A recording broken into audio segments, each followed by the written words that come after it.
Friends, Gayatri క్రియేషన్కు స్వాగతం. ఈరోజు మనం అరేబియన్ నైట్స్ కథల్లోని అనేక హంతకులు అనే కథ గురించి చెప్పుకోబోతున్నాం. ఈ కథకు చక్కని చిత్రాలు వేసిన వారు జయగారు. చాలా కాలం క్రితం చైనా దేశంలో ఒక ధనికుడైన దర్జీవాడు ఉండేవాడు. అతను వినోద ప్రియుడు. అప్పుడప్పుడు తన భార్యను వెంట పెట్టుకొని నగరంలోని వినోదాలు చూస్తూ రోజల్లా తిరిగేవాడు. ఒకనాడు అలాగే దర్జీ తన భార్యతో సహా నగరమంతా తిరిగి సాయంకాలం అయ్యాక ఇంటికి తిరిగి వస్తుండగా వాళ్లకు ఒక మరుగుజ్జువాడు కనిపించాడు. ఆ మరుగుజ్జు రకరకాల హాస్యాలు చేసి తన చుట్టూ ఉన్న వాళ్లను కడుపుబ్బ నవ్విస్తూ ఉన్నాడు. అందరితో పాటు దర్జీ, అతని భార్య కూడా మరుగుజ్జువాడి హాస్యాలకు విరగబడినవి ఆ రాత్రికి వాణ్ణి తమ అతిథిగా ఆహ్వానించారు. మరుగుజ్జు వాణ్ణి ఇంటికి తెచ్చి దర్జీవాడు దుకాణానికి వెళ్ళి వేయించిన చేపలు, రొట్టెలు, నిమ్మకాయలు, తెల్ల నువ్వుల హల్వా కొని తెచ్చాడు. తర్వాత ముగ్గురు భోజనానికి ఉపక్రమించారు. భోజనం ఉల్లాసంగా జరిగిపోతుండగా దర్జీవాడి భార్య ఒక పెద్ద చేప ముక్కను తీసుకొని మరుగుజ్జువాడి నోట కుక్కి వాడి నోరు గట్టిగా మూసి అంతా ఒక్కసారే మింగాలి అన్నది. అతి కష్టం మీద మరుగుజ్జువాడు దాన్ని మింగటానికి ప్రయత్నించాడు. దురదృష్టవశాన ఆ చేప ముక్కలో ఒక పెద్ద ముళ్ళుండి అది మరుగుజ్జువాడి గొంతులో గుచ్చుకుంది. వాడు గుడ్లు తేలేసి ప్రాణాలు వదిలాడు. అది చూసి దర్జీవాడు, అరే అల్లా, పాపం, వీడి ప్రాణాలు మన చేతుల మీదుగా పోయాయే, ఎలాంటి దురదృష్టం వచ్చి పడింది అని వాపోయాడు. ఏడ్చి ఏం లాభం, చేయవలసింది ఆలోచించాలి గాని అన్నది దర్జీవాడి భార్య. ఏం చేద్దామంటావు అన్నాడు దర్జీవాడు. వీడి పైన బట్ట కప్పి భుజాన్నెత్తుకో, ఇద్దరం మన బిడ్డకు రోగం వచ్చినట్లు నటిస్తూ వైద్యుడి కోసం బయలుదేరదాం అన్నది భార్య. దర్జీవాడు మరుగుజ్జు శరీరం మీద ఒక బట్ట కప్పి ఎత్తుకొని వీధిలోనికి వచ్చాడు.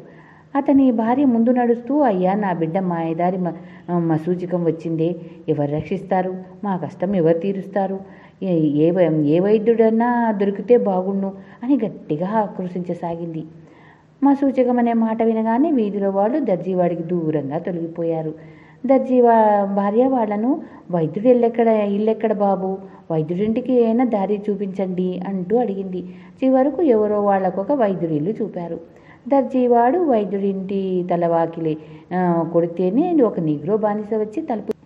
దర్జీవాడి భార్య ఆమెతో, మా బిడ్డకు చాలా సుస్థిగా ఉంది, వైద్యుడి గారిని త్వరగా వచ్చి చూడమని చెబుతావా అంటూ ఆ బానిస చేతిలో ఒక వెండి కాసు పెట్టింది. ఆ మాట చెప్పడానికి నీగ్రో బానిస మేడ మీదికి వెళ్ళగానే భార్యాభర్తలిద్దరూ లోపలికి అడుగుపెట్టి మరుగుజ్జువాడి శవాన్ని మెట్ల మీద పెట్టేసి కాలిసత్తువ కొద్దీ పారిపోయారు. ఈ లోపల నీగ్రో బానిస మేడ మీద వైద్యుడి చేతిలో వెండి కాసు పెట్టి ఎవరో వైద్యానికి వచ్చారని చెప్పింది. వైద్యుడు ఆ కాసు చూసిన ఆనందంలో దీపం తీసుకురావాలన్న సంగతి మర్చిపోయి గబగబా మెట్లు దిగి వస్తూ చీకట్లో మరుగుజ్జు వాడి శరీరాన్ని తన్నాడు. ఆ శరీరం మెట్ల మీద నుంచి దొర్లి కింద పడిపోయింది. వైద్యుడు కిందికి వచ్చి చూస్తే శవం. ఇది తాను చేసిన హత్య అనుకొని వైద్యుడు కంగారు పడిపోయి శవాన్ని ఏం చేయాలా అని ఆలోచించాడు. ఆయన దాన్ని తన భార్య వద్దకు తీసుకుపోయి జరిగిందంతా చెప్పాడు. ఇది ఇంట్లో ఉండని వీల్లేదు, దీన్ని డాబా మీదకు తీసుకుపోయి మన పొరుగున ఉన్న వాళ్ళ దొడ్లో పడేద్దాం.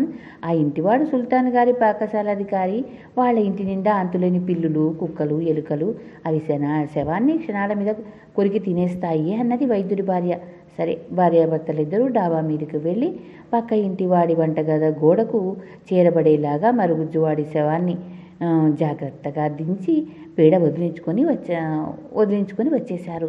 మరుక్షణమే పక్క ఇంటివాడు ఎక్కడి నుంచో ఇంటికి తిరిగి వచ్చి మైనం ఒత్తి వెలిగించి దాని వెలుగులో తన వంట గది గోడ నానుకొని ఎవరో కదలకుండా ఉండడం కనిపెట్టాడు.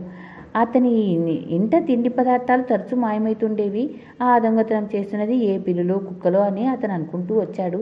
ఇప్పుడు అతను, ఓహో, ఈ ఇంట దొంగతనం చేసేది నువ్వేనా, పక్కింటి డాబా మీదుగా దిగుతున్నావన్నమాట అనుకొని ఒక దుడ్డు కర్ర తెచ్చి ఒక్క దెబ్బతో మరుగుజ్జును పడగొట్టి అంతే కసితో బాగా చితకబాదాడు. అదే పనిగా శవాన్ని బాదాడు కాబట్టి అది చచ్చిపోయింది అనుకున్నాడు. ఎన్ని కొట్టినా దొంగ ఉలకడు పలకడు.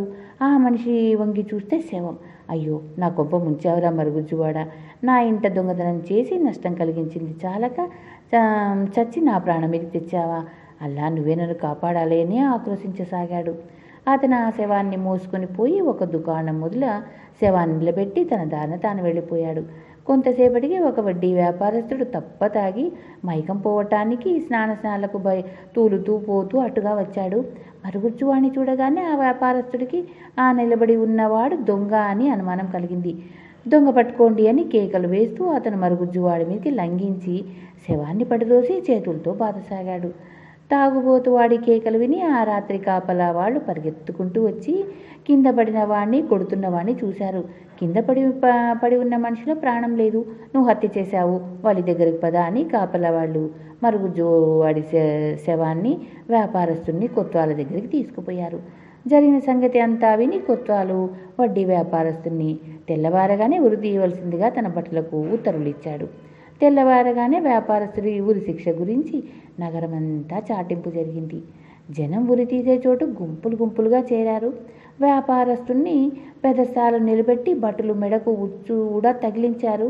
అంతలో సుల్తాన్ గారి పాకశాల అధికారి పరిగెత్తుకుంటూ వచ్చి, ఆగండి ఆగండి, ఆ మరుగుజ్జును హత్య చేసిన వాడిని నేను అన్నాడు. నువ్వు హత్య ఎందుకు చేశావు అని కొత్వాలు అడిగారు. పాకశాల అధికారి జరిగిందంతా చెప్పాడు. ఈ మనిషి నేరం ఒప్పుకున్నాడు గనక వ్యాపారస్తుని వదిలేసి ఇతని ఉరి తీయండి అని కొత్వాలు భటులను ఆజ్ఞాపించాడు. అంతలో వైద్యుడు వచ్చి అసలు హంతకుండేను అని తన కథ కొత్వాలకు చెప్పాడు. కొత్వాలు వైద్యుని ఉరి తీయమన్నారు. భటులు వైద్యుడిని ఉరి తీసే లోపల దర్జీవాడు వచ్చి తానే అసలు హంతకుండే అని తెలిపి తన కథ అంతా చెప్పాడు. అసలు హంతకుడే దొరికాడు, ఇతన్ని ఉరి తీయండి అన్నారు కొత్వాలు. కానీ ఈసారి కూడా ఒక అవాంతరం వచ్చింది. ఆ చచ్చిపోయిన మరుగుజ్జువాడు సుల్తాన్ గారి విదూషకుడు. కిందటి రోజు మరుగుజ్జువాడు ఎటో వెళ్ళి మళ్ళీ తిరిగి రాలేదు. అందుచేత సుల్తాన్ ఇవాళ తెల్లవారుతూనే అతన్ని గురించి అడిగాడు. మరుగుజ్జువాడు హతుడయ్యాడని, అతన్ని చంపింది నేనని నలుగురు మనుషులు తగాదా పడుతున్నారని సుల్తానుకు తెలియవచ్చింది. చచ్చిన మరుగుజ్జును ఆ నలుగురు హంతకులను తన వద్దకు హాజరుపరచమని సుల్తానుకు కొత్వాలకు కబురు పంపాడు. అందరూ సుల్తాన్ సమక్షానికి చేరారు. హంతకులమని చెప్పుకునే నలుగురు తమ తమ కథలు సుల్తాన్ గారికి నివేదించుకున్నారు. అందరి కథలు వింటున్న మంగళి వైద్యుడొకడు మరుగుజ్జు శవాన్ని పరీక్షించి విదూషకుడికి ఒంట్లో ఇంకా ప్రాణం ఉంది అన్నాడు. అందరూ విదూషకుడి నోరు బలవంతాన తెరిచి గొంతులో చిస్టు ఒకటి ప్రవేశపెట్టి గొంతులో ఇరుక్కుని ఉన్న చేప ముక్కను బయటకు లాగారు. వెంటనే మరుగుజ్జు పెద్దగా తుమ్మి లేచి కూర్చొని ముఖం నిమురుకొని చివాన లేచి నిలబడ్డాడు. ఈ విధంగా అందరి కష్టాలు గట్టెక్కినాయి. సుల్తాను వైద్యుడి గొప్ప బహుమానం ఇచ్చాడు. సుల్తాను వద్ద బహుమానాలు పొంది హంతకులందరూ తమ తమ ఇళ్లకు తిరిగిపోయారు.